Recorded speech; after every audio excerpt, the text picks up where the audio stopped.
حاجی مراد رشیدوف هست که معمولا باید از رشیدوف استفاده بکنن روس‌ها و همچنان حسن رحیمی که با دوبنده آبی مبارزه میکنه دستشون هنرمندانه کار میکنه. یه زمانی بود که روس‌ها در کار کردن دستها سرآمد بودن، اما واقعا بچه‌ی ما خوب کار میکنه دستشون.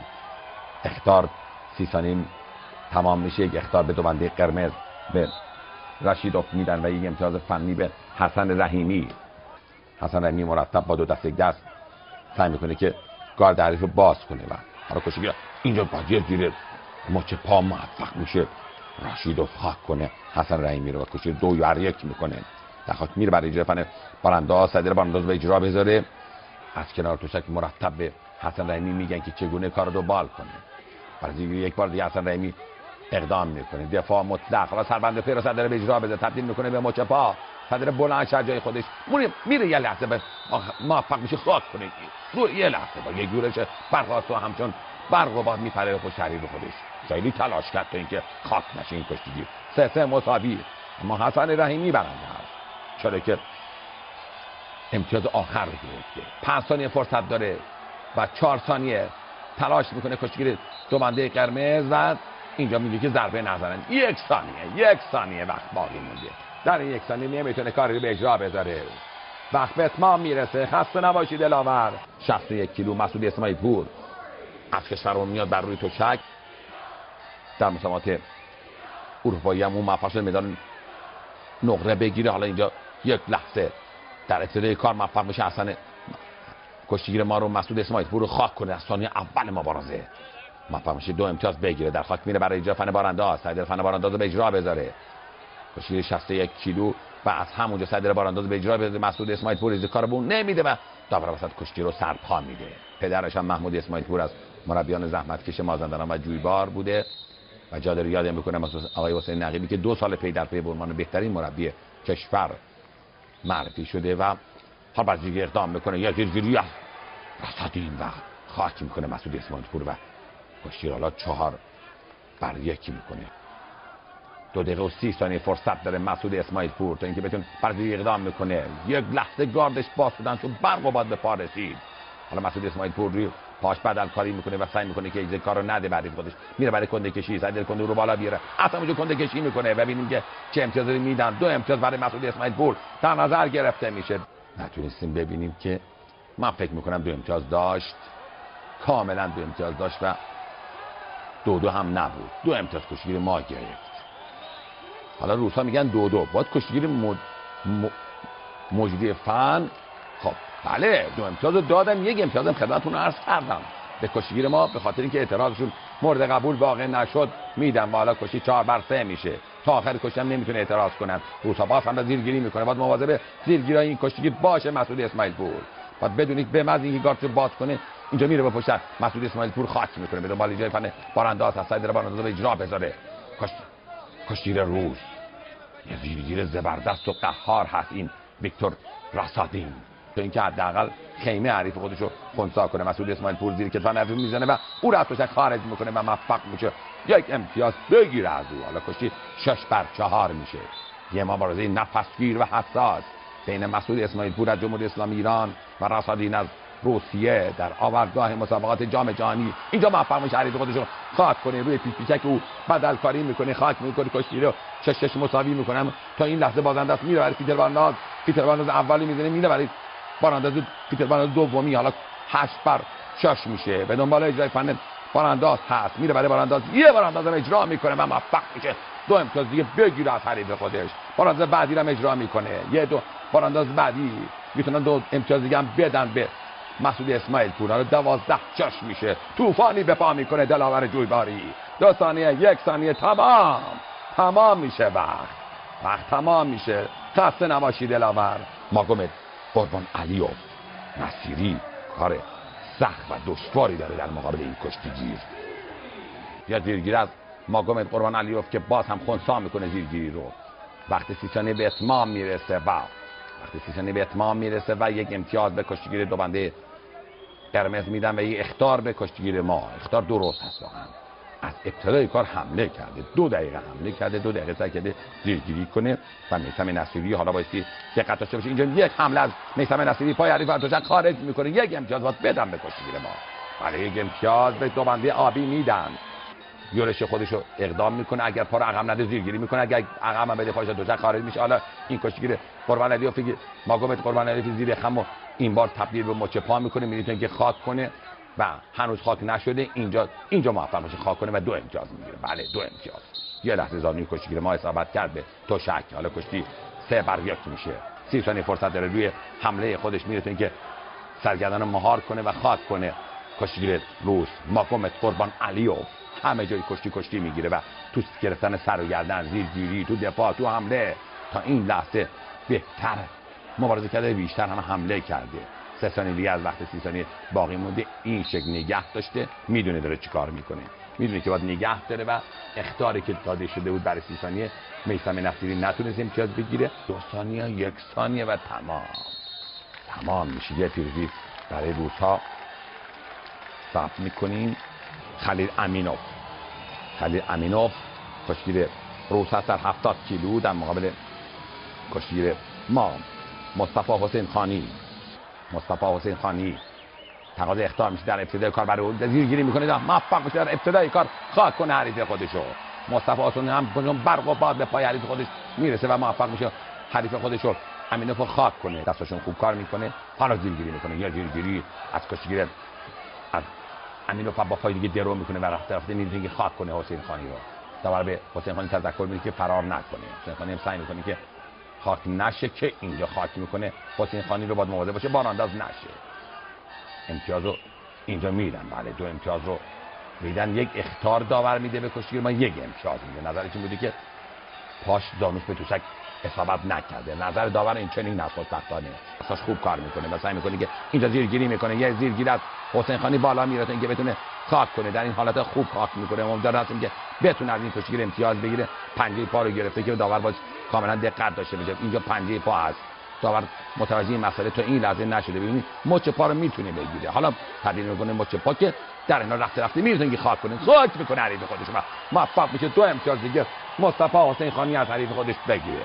کشتیگیر 4 بر 1 میکنه. میره برای پیتر برانداز بزنه. 2 امتیاز دیگه میگیره. میتونه بعدی رو هم بزنه. در این حالت پیتر برانداز بعدی رو هم میزنه. 2 تا 2 4 امتیاز میگیره.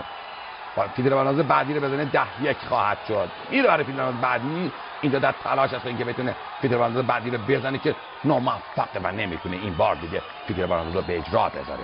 8 بر 1 میشه. 8 بر 1 پیش میفته تا یه جوری خیال ما راحت بشه. حالا بعضی اقدام میکنه، یه دستور میره به پشت حریف خودش خاک میکنه حریف خودشو.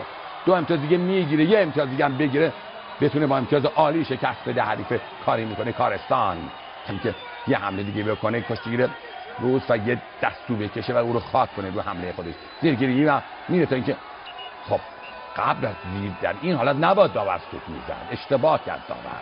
کشتیگیر ما حمله کرده. فن در دست داره. حالا اونا تقاضای چالنجی میکنن، دلیل نمیشه که کشتیگیر قطع کنیم. یه لحظه داور اشتباه کرد. اعتراض کشتیگیران و مربیان ما درست هست. در این حال میتونست 1 امتیاز بگیری که در حالت 4-4 برابر به داد ما برسه. اما خب در این حال موفق نیست. 2 ثانیه، 1 ثانیه، تمام. وقت تمام میشه. خسته نباشی دلاور. خدا قوت پهلوان. خسته نباشی دلاور. چه کشتی گرفت مصطفی حسین خانی. تسابالوف از روسیه کشتیگیر در مسابقات 2014 اون موفق شد قهرمان جهان بشه. تسابالوف قهرمان جهان در سال 2014 و دلاور کشورمون حسن یزدانی که باعث پیروزی ما بر امریکایی‌ها شد با تهدید کردن حریف امریکایی خودش. اینجا ببینید چقدر با روحیه وارد تشک میشه. برزیل مدال طلا بگیره. میپردازیم به این مبارزه. این کشتیگیر رو بتونه شکست کنه. اینجا موفق بشه یه 4 امتیازی بزنه. 4 امتیاز از حسن یزدانی. یه رکبی میزنه و 4 امتیاز میگیره. حالا حریف میره برای جفن فیتو رو به اجرا بذاره که داور قبلا سوت زده بود. تابالوف هم در قوت کردن تخصص بالایی داره. به سبک بو و سایتریوم صدر پیشانداز از فهلو رو به اجرا بذاره. خیمه سنگین از حسن یزدانی. دلاور از قطعه جویبار است. همونجا سعی داره سر بغل بزنه که اجازه کار به اون نمیده. زیرگیری میکنه. تسابالوف سعی داره با زیرگیری امتیاز بگیره و رفته میره که خاک کنه کشتیگیر ما رو در منطقه قرمز تشک حالا رو میاره به وسط تشک تا اینکه بتونه در خاک فتیل پیچو به دست بیاره. این کار به اون نمیده. حسن یزدانی به دنبال فتیل پیچ هست. این کار به اون نمیده و داور میتونه سرپا بده به قادمم. خیلی دیگه فرصت داد به این کشتیگیر در خاک. تپ دستاش کار میکنه. خود تسابالوف در کار کردن دستا استاد هست. حالا گیج و سردرگم شده در مقابل کار کردن بی‌وقفه دستان حسن یزدانی. سعی میکنه اون رتوشک خارج کنه. اینجا موفق میشه رتوشک خارج کنه. یک امتیاز در آوردگاه مسابقات جام جهانی امریکا. اینجا موفق میشه یک بار دیگه پای رتوشک خارج کنه، یک امتیاز دیگه بگیره و کشتی رو 6-2 میکنه. امان حریف بریده. امان حریف رو بریده و طوفانی به پا کرده تا این لحظه. باز هم میزنه زیر کتفان حریف خودش و سعی میکنه که از همونجا صدر فن لنگ رو به اجرا بذاره. پا رو در قفل قیصر میکنه. کشتیگیر ما میرسنگی خاک کنه رو. اینجا موفق میشه خاک کنه و 2 امتیاز دیگه بگیره از حریف خودش. 2 امتیاز دیگه میگیره از حریف خودش. روس‌ها باز هم اعتراض میکنن. 6-2 برای زیرگیری اقدام میکنه. تسابالوف زیر یه خمامال خود میکنه. خیمه سنگین از حسن یزدانی و سعی میکنه که از همونجا کنده کشی کنه. میزنه زیر کتفان حریف خودش. بدن زهردار زیر دلاور جویباری ما. به راحتی امتیاز نمیده. ببینید دو خمو گرفته. مای سربقل هم در اختیار داره. از همونجا سعی میکنه که باز هم دفاع کنه. به خاک نشده تا این لحظه. میره برای کنده کشی. صدر کنده حریف بالا بیاره. بالا اینجا در کشتیگیر روس در تلاش است اینکه بتونه با مایه روده است. صدر با دستان کشیده داره. اینجا دیگه 2 امتیاز میگیره.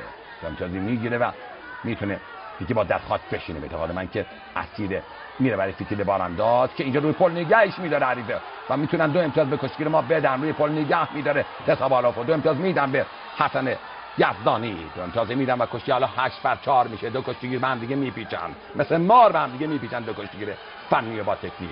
حالا پا رو درگیر میکنه. اصلا رنگی هم دفاع میکنه. همچنان سعی داره کنده کشی کنه. اینجا یک لحظه به پال میزنه. 2 امتیاز دیگه میگیره. 2 امتیاز آبی گرفت. داور به قرمز میده. بله رئیس تشک و قاضی درست کردن اما داور وسط اشتباهاً به قرمز داد. دست چپ رو بالا آورد اما رئیس تشک و قاضی 2 امتیاز به دو بنده آبی به درستی دادن و 10-4 میشه. 10-4 4 دقیقه و 15 ثانیه از وقت کشتی سپری شده. 1 دقیقه و 45 ثانیه از این کشتی نفسگیر و حساس باقی مونده. ما همچنان در اینجا تلاش میکنه و خاک میکنه. خیلی راحت حریف بریده خسته شده. تسابالوف کاملا خسته شده. حریف بارونده میره برای بارانداز. یه بارانداز هم اجرا میکنه. 2 امتیاز میگیره از حریف خودش. یه بارانداز اجرا میکنه و 14-3 تمام میکنه کارو. 14-4 با اختلاف 10 امتیاز موفق میشه قهرمان جهانو شکست بده. خسته نباشی دلاور. خدا قوت پهلوان. و میاد کریمی میاد و کریمی میاد بر روی تشک. ببینیم که این علیرضا کریمی است که با 2 بنده آبی میاد بر روی تشک و حریف روسش هم بر روی تشک هست. شامیل کودیاماکمادوف قهرمان اروپا شده. امیدوار هستیم که بر زیرگیری اقدام میکنه شامیل کودیاماکمادوف و سعی میکنه که از کریمی امتیاز بگیره. در بیرون از تشک او رو به پشت او میره که دیگه بیرون از تشک داور باید سود بزنه. جالبه که هم 2 تا پای مدافع هم 2 تا پای مهاجم از تشک خارج شده باز هم سود نمیزنه. عبدالرشید صدالله روس داد اونجا موفق شد مدال برنز بگیره. صحنه المپیک رو بگیره. حالا کشتیگیر روس با یه زیرگیری خاص میکنه و موفق میشه 2 امتیاز دیگه بگیره از کشتیگیر ما. و ماکمادوف دست کشیده برای زیرگیری در مای سربقل اقدام میکنه. میره به پشت حریف 2 بند رو میگیره. یه بارانداز هم سعی به اجرا بذاره. بارانداز بزنه میتونه. حالا یه اخطار هم باید بدن به اعتقاد من چرا که 2 بنده رو گرفت و اجازه نداد تا بارانداز به اجرا بذاره. اجازه نداد بارانداز به اجرا بذاره. 2 بند رو گرفت و در این حال همون 2 امتیاز رو دادن. همون 2 امتیاز دادن. 2 بنده رو نگرفته بود. بارانداز هم از بالا شده بود. یه 4 امتیاز هم میگرفت یا 2 امتیاز. حالا برای زیرگیری اقدام میکنه. با دست کشیده‌ای که داره زیرگیری میکنه و میتونه که خاک کنه علیرضا کریمی رو. خیلی راحت به مچ پا رسید و 2 امتیازی که گرفت کریمی ما حالا 2 امتیاز رو جبران میکنه تا همون اختلاف 4 امتیاز باشه.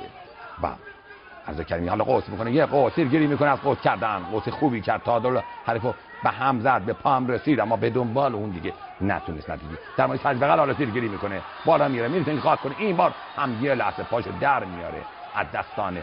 به خوبی سربقل میزنه. به پا میرسه. میاد خاک کنه. حالا اینجا زیرگیری میکنه تا پای حریف از تشک خارج کنه. یه جوره بریده. حالا کشتیگیره روس یه جورایی بریده. خسته شده. 3 ثانیه 2 ثانیه 1 ثانیه و متاسفانه وقت به اتمام میرسه. 6 بر 3 موفق میشه پیروز بشه. امیر محمدی رو میاره بر روی تشک. دلاوری از خود خطه خراسان شمالی، شهر بجنورد، پدرش هم از قهرمانان کشتی بوده. بیشتر حمله کرده، اخطار 30 ثانیه را به کشتیگیر ما میدن. واقعا بیشتر حمله کرد امیر محمدی. حالا در مایه کمرگیری یه لحظه سعی داره کمرگیری کنه گادیسوف، در این لحظه پا رو درگیر میکنه و در مایه اژدربند موفق میشه خاک کنه. اون اخطار دیگه خنثی میشه. حالا به دنبال جفن بارانداز هست، سعی داره بارانداز به اجرا بذاره. محمدی هم سعی داره بدلکاری کنه و دفاع کنه. 2 بر 3 تا این لحظه از امیر محمدی ما پیش هست. برای اقدام میکنه امیر محمدی، زیرگیری از امیر محمدی، پاش به عقب پرتاب میکنه، در ضد حمله عمل میکنه و خاک میکنه کشتیگیر ما رو و موفق میشه 2 امتیاز بگیره.